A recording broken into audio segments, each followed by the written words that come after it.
guys, I'm Sdanwolf and welcome back to the channel. And man, I'm just loving this zoo and how all of this is turning out. It's almost now like, especially with some more of Michelle's absolutely incredible South American pieces. Like, check out this little, this is like up here is like the second little back alleyway. And we've got the motel off to the right, and we've got the electric lines that kind of string up through there. And this will help us even, elevate the zoo even on another upper plane. You know how we like those little undulations, and that's just really what helps. Just kind of what helps drive character in your zoos. If you can get those different leveling off points to look right and to kind of seamlessly, kind of fade together. Like, and even it can even be subtle. Like, look how this little dip right here at the crocodile exhibit. See how you got that very, very subtle kind of rampway. But then, you can operate on a whole nother level down here. And that's kind of what we did over towards the entrance area of the rhinos. And then we actually go back up another level, just giving it more character, more detail, it's just more like, it's more aesthetically pleasing, when you're not looking at just that flat, straight plane kind of out off into the distance. And another thing I think that came out pretty cool with the rhino area is look how it's really got just an unassuming type of path back through here. See, you're kind of just coming back, and it just like really, really narrow pathway, and then you round the corner, and you're like, what? So we've got this lone tree here. We've kind of got like a mix of the nature, mixed in with the path. And then I actually took one of the Frontier's blueprints, and kind of did like the rhino house, if you will. The little spot where you can stand up there and you can watch them play and run around. And we've got the massive, massive bronze rhino heads out here. Just another little nod of subtlety, like we're going with, instead of just, big giant sign like rhinos ahead. We're going more for you have to discover the animals and where they're at kind of for yourself. You kind of just have to stumble upon them almost. And we have given the rhinos a huge exhibit back here. I actually even at first thought, man, I wonder if I were to do like elephants right here, just because we've given them so much space. But I figured, with the bronze statues out there and just the way the whole entrance area, like the whole time in my mind, I was envisioning building this for rhinos. So in the end, I was like, I got to go with that. Oh, and my set of stairs here, look, their feet, the guests' feet, let's wait to see if somebody comes by. They barely clip in. It's not too horrible. See, even the little kids, their feet go right up our little fake stairs here. See, the adults, their feet sink in a little bit.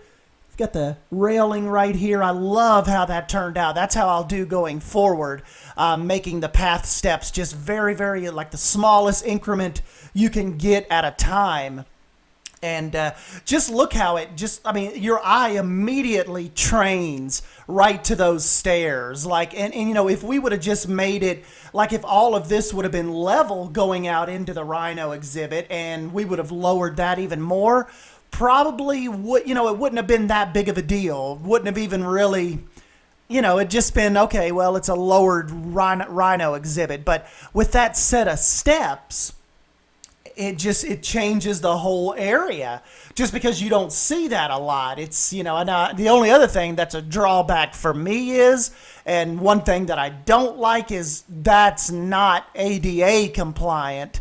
So, that's kind of one of those things. I know it's a game design, but I've got buddies that are in wheelchairs and stuff. So even like when I'm designing this stuff, I at least like to bring them into consideration.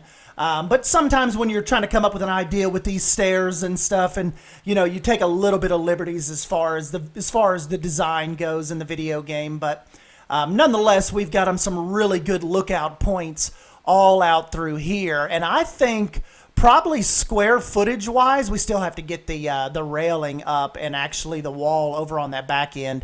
But I just wanted to kind of get over here and get a video out. But probably square footage wise, you can look in on the rhinos. Look at the little baby rhino swimming.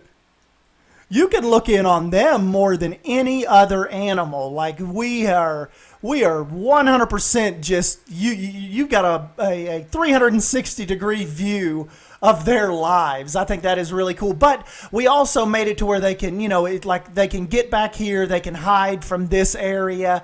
And a lot of people really aren't venturing out this way yet. We'll put probably some other exhibits will end up going on out there. Michelle's another one of the really cool pieces that they put on the workshop was this apartment complex, like a South American type apartment complex. But I figured this could be used as like office buildings, maybe for zoo staff. How cool would it be if this, like up here, like that was your little, like you had a little corner office and your little computer set up, and during the day you can look out onto your Indian rhinos. Like, would that not be a really cool, like, just chill office type vibe? Kind of up there. I know I'd love to have that as an office, just looking down and checking on your guys down there. But yeah, that's like I was saying in the beginning of the video. What ended up being so cool about this zoo? What is so cool about it? Even just kind of like in these earlier stages that we're in, is it's almost like there's a village, like this village is here in the middle of a safari. It's like these people just, they live here amongst the animals and the exhibits, and they like all just, kind of live together in this town slash reserve slash safari type of environment here. I just think it's really cool as far as the theming and the storytelling goes. Look, the gharials have started to have little babies. As far as the storytelling and all that goes, to have the town kind of like weaved in and being a part of this, essentially. Look at he's hanging out with Dad. But I just thought this was just super fun. You kind of you make your way around over here to the left, and like we said, I'm going to get the path connected. The path connected right here, so you can also make your way over to the Indian elephants. We'll go check them out too. But isn't this just an awesome segue for a higher area of the zoo? Like maybe we can start on gorilla habitat up there. There's a lot of different options, but yeah, just with the way he did this like stepped type of village, it's working perfect for me. And then if you come over here, our Indian elephants. There's Dad taking a poo. They ended up having a little baby as well. And she's standing in the poo. Well.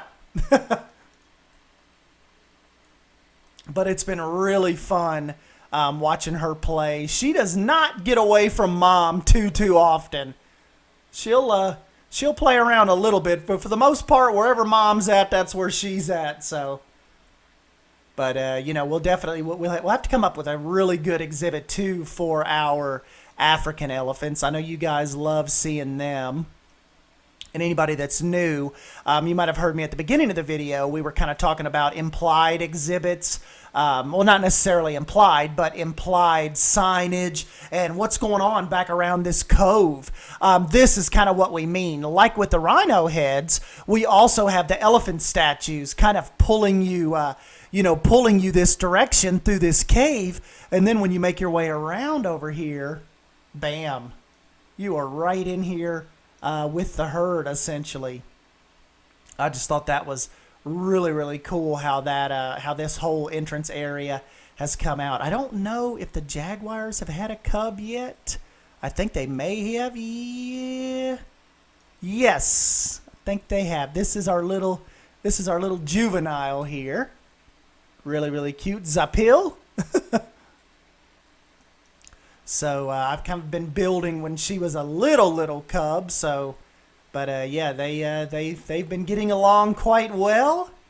And I've been, like I said, guys, I've just been having a blast building this zoo.